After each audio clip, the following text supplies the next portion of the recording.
friends, welcome to sharmisamayal. கீழே இருக்கிற subscribe பட்டனை பிரஸ் பண்ணுங்க. வணக்கம் நண்பர்களே, நான் தான் உங்கள் ஷர்மிளா. இன்றைக்கி உங்கள் எல்லாருக்கும் பிடிச்ச ஒரு சூப்பரான vlog தாங்க. ஃபர்ஸ்ட் ஆஃப் ஆல் எல்லாருக்கும் ஒரு பெரிய தேங்க்ஸ் சொல்லிக்கிறேன். நிறைய பேரோட வெட்டிங் ஆனிவர்சரிக்கு விஷ் பண்ணியிருந்தீங்க.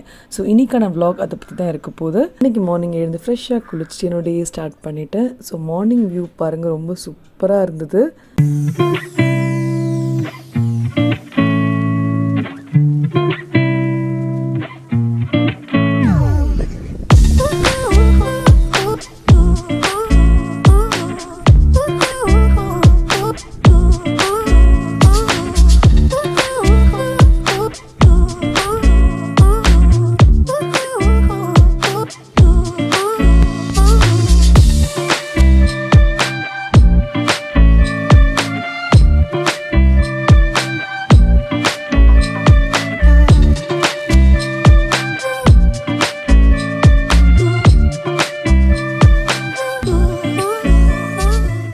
நெக்ஸ்ட் எனக்கு பிடிச்ச குட்டி குட்டி வேலையெல்லாம் நான் மார்னிங் பண்ணிகிட்ருப்பேங்க.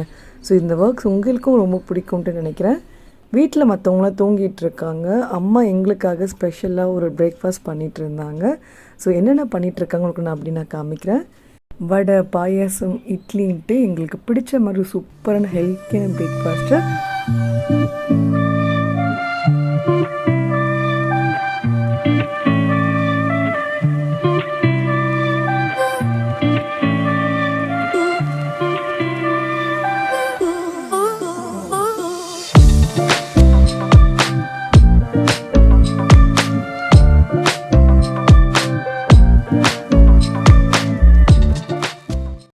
இந்த வருஷம் எங்களுக்கு 10 இயர்ஸ் செலிப்ரேஷன்றதுனால அம்மா ரொம்ப ஸ்பெஷலான ஒரு பிரேக்ஃபாஸ்ட் பண்ணியிருந்தாங்க.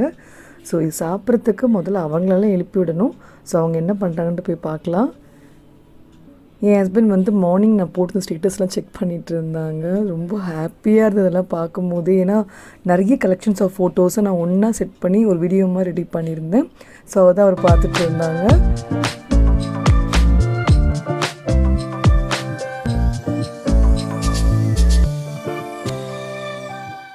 அதுக்குள்ளே மார்னிங் ரெடி பண்ணி வச்சுருந்த வடை பாயசத்தை அம்மா பூஜை ரூமில் வச்சு பூஜை பண்ணிகிட்டு இருந்தாங்க.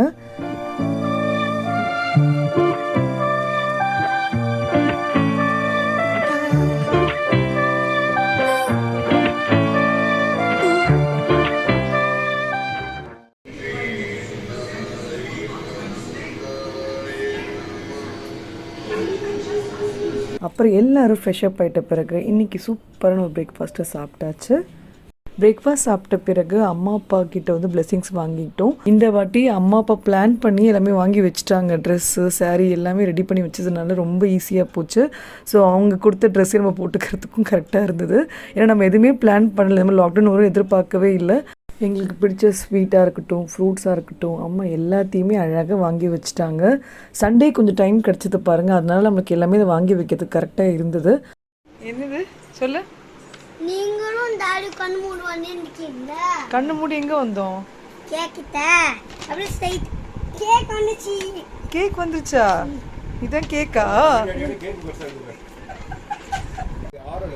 இங்க யாருமே இல்லையா? இந்த நான் வரேன், நான் உள்ள வந்து பார்க்க போறேன். நான் பார்க்கலாமா? சர்ப்ரைஸ். எங்களுக்கே சர்ப்ரைஸ். இவன் காமிச்சிட்டானே அதுக்குள்ள. அவனுக்கு ஏதோ தெரிஞ்சது போட்டிருக்காது. குட்டீஸ் நம்மளுக்காக ஒரு சர்ப்ரைஸ் பண்ணிகிட்டு இருக்கும் போது உங்களுக்கு ஒரு சூப்பரான ஒரு சர்ப்ரைஸை நான் காமிக்கிறேன். மார்ச் மந்த் போலவே இதெல்லாம் நான் வாங்கி செட் பண்ணிட்டேன். பட் உங்ககிட்ட காமிக்காமல் வச்சுருந்தேன். ஒரு ஹாப்பி டே வரும்போது காமிக்கலாம்னு நினச்சிருந்தேன். கிச்சனுக்கு ரொம்ப யூஸ்ஃபுல்லான ஒரு ஓடிஜி அண்ட் சிம்னி தாங்க. இதை பற்றி டீட்டெயில்டான வீடியோ உங்களுக்கு நான் சீக்கிரமாக போடுறேன். பட் இன்றைக்கி உங்ககிட்ட அதை காமிக்கிறது எனக்கு ஒரு சந்தோஷம். நம்ம கஷ்டப்பட்டு சம்பாதிக்கிற ஒவ்வொரு ரூபாலையும் ஒவ்வொரு பொருளும் வாங்கி வைக்கிறதுல அவ்வளோ ஒரு ஹாப்பினஸ் இருக்குது. இந்த பொருளெல்லாம் நீங்கள் எல்லாம் என்ன வாங்கியிருக்கவே முடியாது. நம்ம யூடியூப் சேனலில் வர இன்கம் வச்சு தான் இந்த பொருளை நான் வாங்குகிறேன். ஸோ உங்ககிட்ட ஷேர் பண்ணிக்கிறது எனக்கு அவ்வளோ ஒரு ஹாப்பினஸ் இருக்குது. ஆல்ரெடி நான் பீஸா இந்த மாதிரிலாம் ட்ரை பண்ணியிருக்கேன். பட் கேக் ட்ரை பண்ணதே இல்லை. ஸோ இன்றைக்கி ஆனிவர்சரி ஸ்பெஷலாக கேக் ட்ரை பண்ணலான்னு பிளான் பண்ணியிருக்கேன். குட்டி குட்டியாக கப் கேக் மாதிரி பண்ணலான்னு பிளான் பண்ணியிருக்கேன். ஸோ 10 நம்பர் வரதுக்கு அதுதான் ஈஸியாக இருக்கும். நான் பெரிய எக்ஸ்பர்ட்லாம் கிடையாது. நம்மளுக்கு தெரிஞ்ச வரைக்கும் ட்ரை பண்ணலாமேன்ட்டு பண்ண போகிறேன். அது எப்படி வருதுன்னு உங்களுக்கு நான் காமிக்கிறேன். இந்த லாக்டவுனில் பெருசாக அவருக்கு கிஃப்ட் பண்ணவே முடியல. பிளான் பண்ணது எல்லாமே கொஞ்சம் கொலாப்ஸ் ஆகிடுச்சு. ஸோ கேக்காவது கொஞ்சம் டிஃப்ரெண்ட்டாக அவர் கிஃப்ட் பண்ணலாமேன்ட்டு பிளான் பண்ணியிருக்கேன். வேறு ஒன்றும் ஸ்பெஷலாக நம்ம பண்ண போகிறது கிடையாது இன்றைக்கி. எப்போவுமே பேக்கிங் ஸ்டார்ட் பண்ணுறதுக்கு முன்னாடி அவனை நம்ம ஒரு ப்ரீ ஹீட் பண்ணி வச்சுக்கணும்னு சொல்லுவாங்க. இது செட்டிங்ஸ் எல்லாம் ஆல்ரெடி அதில் இருக்குது. ஸோ ப்ரீ ஹீட் பண்ணிகிட்டு இருந்தேன். 180 டிகிரிங்க. ஒரு 10 மினிட்ஸ்க்கு அது கரெக்டாக ஹீட் ஆகிடும். கப் கேக்கை பேக் பண்ணதுக்கு இந்த மாதிரி உங்களுக்கு ட்ரே கிடைக்கிது. அப்புறம் இந்த மாதிரி குட்டி குட்டி பேப்பர் கப்ஸும் கிடைக்கிது. இது நம்ம கடையில் இருக்குமே இந்த மாதிரி ரெடி பண்ணி வாங்கி வச்சது தான். இது எல்லாமே நம்ம கரெக்டாக லைனிங் பண்ணிடலாம். 6 கப்ஸ் வரதுனால என்னோட அவனுக்கு கரெக்டாக இருக்கும். இந்த மாதிரி பண்ணுறப்போ உங்களுக்கு கேக் ஒட்டாமல் நல்லா க்ளீனாக வந்துடும். சாப்பிட்றதுக்கும் ரொம்ப நல்லாயிருக்கும். ஃபர்ஸ்ட் டைம் கேக் பண்ணுறதுனால பேசிக்காக அவங்க என்னென்ன சொல்கிறாங்களோ அப்படியே ஃபாலோ பண்ண போகிறேன். மைதாவும் சரி சுகரும் சரி அப்படியே யூஸ் பண்ண தான் போகிறேன். ஸோ இன்றைக்கி மைதா பார்த்திங்கன்னா ஒரு 2 கப் அளவுக்கு நான் எடுத்திருக்கேங்க.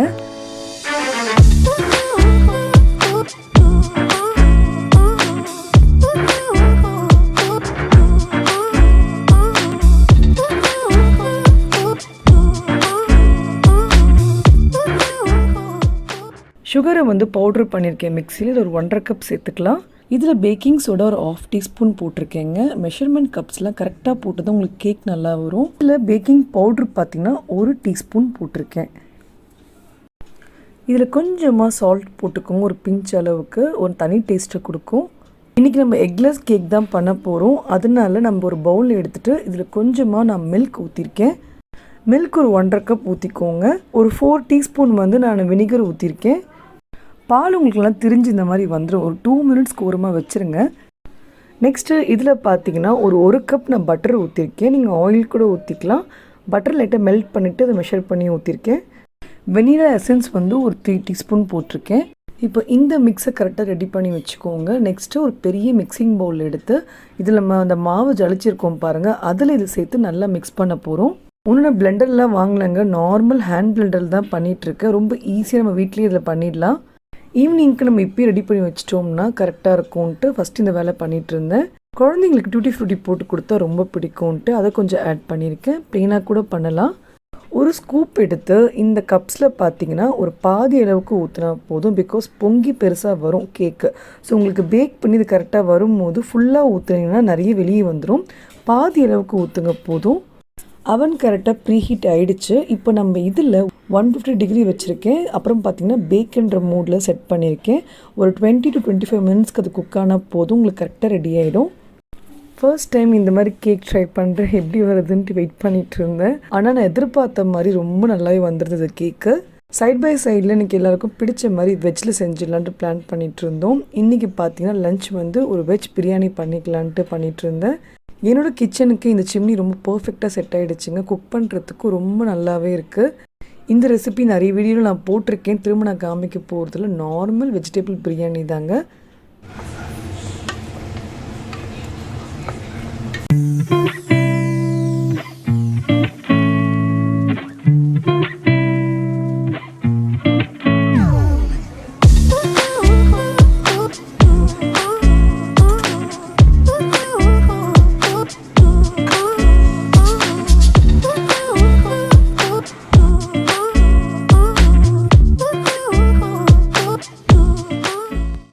எப்பவுமே ஃபர்ஸ்ட் டைம் எந்த பொருளும் ட்ரை பண்ண ஒரு ஹாப்பினஸ் இருக்கும்ல. ஸோ இந்த குட்டி குட்டியான க்யூட்டான கப் கேக்ஸ் என்னோடய ஃபர்ஸ்ட் ட்ரை. ரொம்ப ஹாப்பியாக இருந்ததை பார்க்கும்போது. பட் அது எப்படி இருக்க போதுன்னு தெரியல. பட் அதை ட்ரை பண்ணியிருக்கோம்ல அப்படின்னு ஒரு பெரிய ஹாப்பினஸ் எனக்கு இன்றைக்கி. பார்த்து ரொம்ப அழகாக குட்டி குட்டியாக கப் கேக்ஸை ஒவ்வொரு பேட்சாக பேக் பண்ணிகிட்டே இருந்தேன். அப்புறம் இந்த பக்கம் குக்கிங் வேலையும் பண்ணிகிட்டு இருந்தேன். இங்கே பார்த்தீங்கன்னா பன்னீரில் ஒரு டிஷ் பண்ணலான்ட்டு ரெடி பண்ணிகிட்டு இருந்தேன். இந்த பக்கம் பன்னீரை ஃப்ரை பண்ணிகிட்டு இருந்தேன். இன்னொரு பேனில் பார்த்தீங்கன்னா கொஞ்சம் எண்ணெய் ஊற்றி கொஞ்சமாக சோம்பு போட்டுட்டு வெங்காயத்தை கட் பண்ணி ஒன்று போட்டிருக்கேன். அப்புறம் பார்த்தீங்கன்னா இதில் பேஸ்ட்டு வந்து இஞ்சி பூண்டு ஒரே ஒரு பச்சை மிளகாய் அப்புறம் ஒரு வெங்காயம் அப்புறம் ஒரு 2 தக்காளி வந்து நம்ம அரைச்சி சேர்த்துக்கிட்டோம். இதில் ஒரு ரெட் சில்லி பவுட்ரு போட்டிருக்கேன். கொஞ்சமாக பன்னீருக்குன்னு போடுற மசாலா ஒன்று இருக்குது பாருங்கள், அதை ஆட் பண்ணியிருக்கேன். சால்ட் கொஞ்சம் ஆட் பண்ணியிருக்கேன். பட்டாணி ஊற வச்சு வேக வச்சுருந்ததை ஆட் பண்ணிவிட்டேன். பன்னீரும் இதில் ஆட் பண்ணியாச்சு. கொஞ்ச நேரம் கொதிக்க வச்சாலே போதும். ரொம்ப சூப்பரான டிஷ் ரெடி ஆகிடுச்சு. பிரியாணி இந்த பக்கம் பாருங்கள் பக்காவாக ரெடியாகி வந்திருக்கு. இன்றைக்கி சிம்பிளான ஒரு காம்போ தாங்க. வெஜ் பிரியாணி பன்னீர் காம்போ ரொம்ப நல்லாயிருக்கும். ஸோ இந்த காம்போ கண்டிப்பாக ட்ரை பண்ணி பாருங்கள். அப்புறம் யூஸ்வலாக ரைத்தா குக்கும்பர் இதெல்லாம் வச்சாச்சு. ஒயிட் ரைஸ் ரசம். ஸோ இன்றைக்கி லஞ்ச் ரொம்ப சூப்பராக முடிச்சாச்சு. டிங் டிங். சரி. ஆ ஆனா இயர் தப்பா? ஓகே. 21 ஆமாம் சொல்லுங்கள். அதனால இன்னைக்கு மாமி வெட்டிங் ஃப்ளவர் போட்டுருக்கு. ஃப்ளவர் போச்சிருக்கா? ம் ஷர்மிலான் கத்தி. சரி டீச்சர்லாம். கேக் மேலே கொஞ்சம் ஸ்வீட் சிரப்பை ஆட் பண்ணிவிட்டு அதுக்கு மேலே கொஞ்சம் ஸ்ப்ரிங்கிள்ஸ் போட்டிருக்கேன். நான் க்ரீம் எதுவுமே போடலை, குட்டீஸ்க்கு இந்த மாதிரி பண்ணதான் பிடிக்குன்றதுனால. ஸோ அவங்களுக்கு பிடிச்ச மாதிரி பண்ணியிருந்தேன். இதில் அழகாக 10ன்னு வர மாதிரி நம்பர் செலக்ட் பண்ணிவிட்டேன். அப்புறம் கீழே வந்து இலை போட்டு வைக்கும் போது உங்களுக்கு அந்த ஹீட் எதுவும் படாது. சுற்றி கேண்டில் எல்லாமே டெக்கரேட் பண்ணிகிட்டு இருந்தோம். இந்த வாட்டி 10 இயர்ஸ்ன்றதுனால எல்லாரையும் கூப்பிட்டு செலிப்ரேட் பண்ணலான்னு பிளான் பண்ணோம். பட் இந்த வாட்டி பிளான் எல்லாமே சொதப்பிடுச்சு லாக்டவுனால். என் ஹஸ்பண்டோட அப்பா அம்மாவும் சரி, என்னோட தங்கச்சியும் சரி வர முடியாததுனால இந்த வாட்டி கொஞ்சம் சிம்பிளாக செலிப்ரேஷன் பண்ணிக்கிட்டோம். அம்மா அப்பாவும் என்னோட ஹஸ்பண்டோட தங்கச்சியும் கிட்ட இருந்ததுனால அவங்க அழகாக வந்துட்டாங்க. ஸோ அன்றைக்கி செலிப்ரேஷன் கொஞ்சம் ஹாப்பியாகவே போச்சு.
நாலு குட்டீஸுமே ரொம்ப அழகழகாக வரைஞ்சி கொடுத்துருந்தாங்கங்க. அதெல்லாம் பார்க்கும்போது அவ்வளோ ஹாப்பியாக இருந்தது.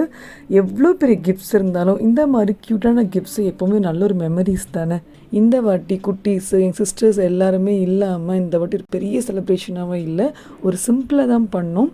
பட் நெக்ஸ்ட் இயர் கொஞ்சம் நல்லா கிராண்டாக பண்ணலான்ட்டு எல்லாம் யோசித்து பேசிகிட்டு இருந்தோம்.